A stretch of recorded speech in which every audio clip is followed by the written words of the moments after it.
I love God, but allow me continue with my alcoholic lifestyle.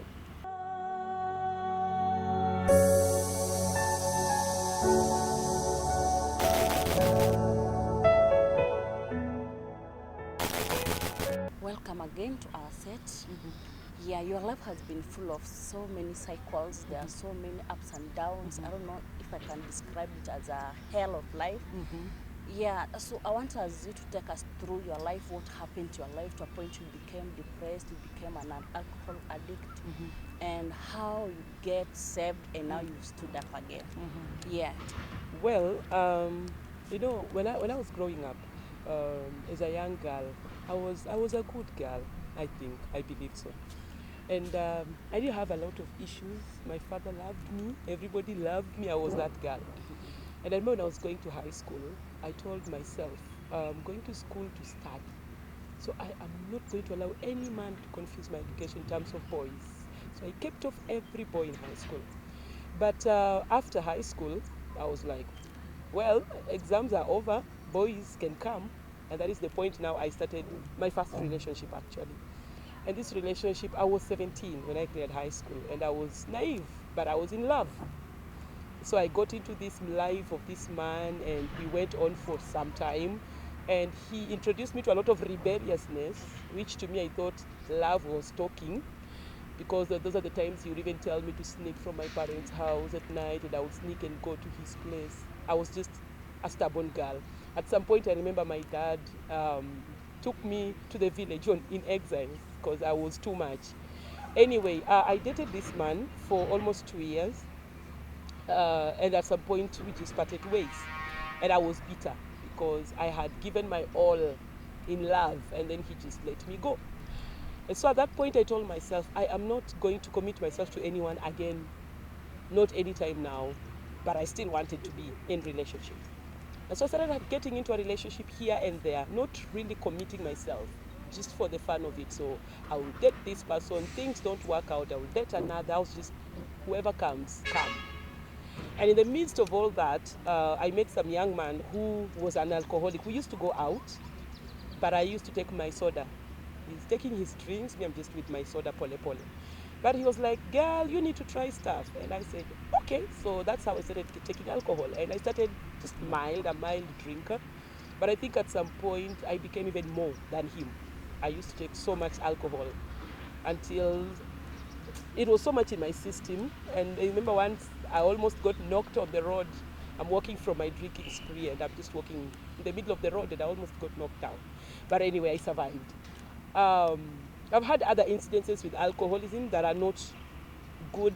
At some point, I almost got raped because I was drunk. Another time, someone almost took advantage of me because I was drunk. I remember I once slept in a flower bed of a building because the person who had taken me in told me, you don't have money, are you going to stay in this room and I'm going to have you in this room? I told him, no way. And I went out. I didn't have money, so I slept in a flower bed till morning. And so I went on and on and on and took all the alcohol in the world. My system was saturated with alcohol, truth be told. And I used to make a joke and say, if they would ever try to do blood transfusion, I think they'll get more alcohol than blood because it was too much in the system. And I went on my life. I'm talking about my late teenage into my early 20s. By then, were you working? How did you manage? Were you managing to buy those alcohols? I wasn't working. At some point, I would get jobs, on and off jobs, but I wasn't really like having a steady income. So I would have a way of finding money from men. I would just find a way to mince money from you and go out, take myself out. I love taking myself out, not somebody else to take me out. But I would find a way of getting money from men. I would fake up lies and just ensure I get some money from you and go do my thing. So I wasn't really like working. And I think I hadn't even gone to college. So I had all the time in my hands to, instead of making use of it, I used it to mess myself up. And at some point, I remember a friend of mine, very close friend of mine, she invited me for some meeting, and we went for a meeting, and we were there, and then I'm realizing I'm seeing familiar faces. And these girls that I'm seeing here, I know them because they are my kind of girls, my crew. I was like, drinking yeah, my buddies. And I'm like, what are they doing here in this quiet environment with some gospel music playing in the background? So sitting in that forum, I realized everybody there was born again, except me. And I told them, disclaimer, please don't preach to me. I don't want Jesus. I know you want to lead me now. I don't want. But as God had it, that day I left that house born again.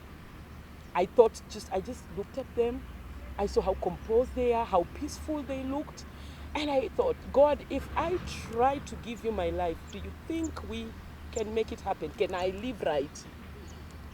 And I thought he said yes. And so I said, I'll give you my life. I told the girls, I want your Jesus before I leave this house. And that's how I got born again. And so I leave that place excited. Christ is Lord. I want to tell everyone. It was a Thursday. I still remember to date because that Friday we were supposed to go out with some friends. And so I had to call them up and told them, girls, I'm not joining you. I am born again. I don't want that alcohol drama anymore. And I went my way. And on Sunday I went to church and everything was okay. But the next week on Tuesday I was out drinking. And I was telling everyone, I am born again, I love Jesus and I love my alcohol. So don't judge me. At least you're drunkards, you don't have Jesus. Me, I have both. I have alcohol and I have Jesus, so don't judge me. And I realized, man, I'm not going to leave this alcohol thing like in a split second. And so now the struggle began. I love God, but I love alcohol. And I remember the lady that mentored me, I told her, Mama, I love God, but allow me continue with my alcoholic lifestyle. So me, in my small mind, I'm like going out and telling guys in the pub, man, my pastor has blessed me to drink. Let's do this. It was kind of preaching while we're drinking. You know? And what I didn't know is that the prayers she was making would bear fruit at the end of the day. But I was there in a struggle. I remember I would try to be even on a fast. I am fasting, and when I'm ending my fast, I will break my fast with alcohol because my system is calling for alcohol. Sometime I remember I had joined a choir in church. I come to church on a Sunday. I'm supposed to lead a song, and I'm having a hangover. And I'm on the pulpit and supposed to lead people. And I said, I will not shame myself on the pulpit. So I chose to sing the song while on my knees. Not because the song was so much into me. No, because I couldn't stand well. So I'm on my knees. The guys are thinking, man, that girl is deep. I wasn't deep. I was drunk. I was having a hangover. So that was my lifestyle for almost 2 years. One day, my mentor told me this one thing. She told me, girl, if you need help, you need to cut off some company. Because we cannot be trying to get out of alcohol and 90% of your friends are drunkards. It's going to be hard. You need to make up your mind and cut off some company and trust God to give you the right company. It wasn't easy, but I did it. One by one, started keeping off. They call me out, I'm going for a fellowship. They come home, I just had to start cutting off pole. And somehow, someday, I realized none of them was near me. I would slip once in a while into alcoholism, but as I talk right now, this is 2019. The last time I ever tasted alcohol was 2006. Someday, I just realized it has been a week, a month, it's almost a year, no alcohol, and that's how God helped me out of it. I would be maybe in one serious relationship, but that wasn't the only person I was with. So at a time I dated a guy who didn't want anything to do with sex. That didn't mean I wasn't having sex. I was dating him, but I was having sex elsewhere. And so I tried to take my life. The first time I did a concoction of different medicines after Googling online and finding these particular ones are lethal if mixed together. So I bought them and took them when I was going to sleep. I didn't even say a prayer like, Lord, forgive me for trying to kill myself. I just said, God, let it be. I have nothing to say about this. And I went to sleep. Goodness me, I woke up in the morning. I didn't cough, I didn't vomit, nothing. And I'm like, no. I looked for somebody and actually asked him, if someone takes these particular drugs, how long do they live? Hashtag asking for a friend. And he told me, oh goodness, that is so little, hours won't last. Maybe an hour, that person would be dead. And I'm like, I did that at 10 p.m. It's another day. Nothing has happened to me. You told the person? Of course, I didn't tell them it was me. But I remember I had to go to hospital. Just told the doctors, I tried to do something and I need you to clean my system and sure it's okay. Because there's supposed to be a reaction and there wasn't. Yeah. The doctors checked my system, it was clean. There was nothing. And I was mad. I said, I'm supposed to die. So I chose to do rat and rat. I went and bought 2 packets, mixed them, ready to drink. So I'm just about to drink, someone knocks the door. A friend of mine comes to visit me. So she postponed my dying. I took my cup and took it in the kitchen. I said, we shall revisit. Unfortunately for me, again, this girl wants to take tea and she gets into the kitchen. All the cups were dirty, so she wants to clean one cup and she poured my content and washed the cup and drank tea. So my second attempt to date backfired. You are saved. That's how God just plucked me again from death. So during that season, there was nothing about the scriptures that was making sense to me. And the men kept off. Here I am, sexually, I'm still desiring to be with a man, but there is none. And I'm trying to live like a good Christian. And it wasn't easy. And that was the time I slipped into masturbation because I needed to gratify something. So I chose to do it myself. And the journey started again, a struggle that went on for almost 4 years. At that point, I was already in ministry. I was serving in a Christian union in college, and I'm busy with life. And here I am in a struggle, silently, not talking to anyone because it's such a shame to talk about some things. And it went on. But one day I remember I left, I was a student at Kenya Utali College. I left Utali and I went to Katoloni for prayers. I said, the one and only Katoloni. I said, God, I am not leaving this mountain until this problem is over. I don't know how you will tell me it's over, but I'm not leaving Katoloni until you deliver me from this thing, masturbation. I can't. And when I was on the mountain, I remember the Lord spoke to my heart and told me, I need you to go back. The way out of this, I need you to talk to somebody. I need someone to walk with you. Was it an easy thing? No. Who will I just go out and tell, help me, I'm struggling with masturbation? Who?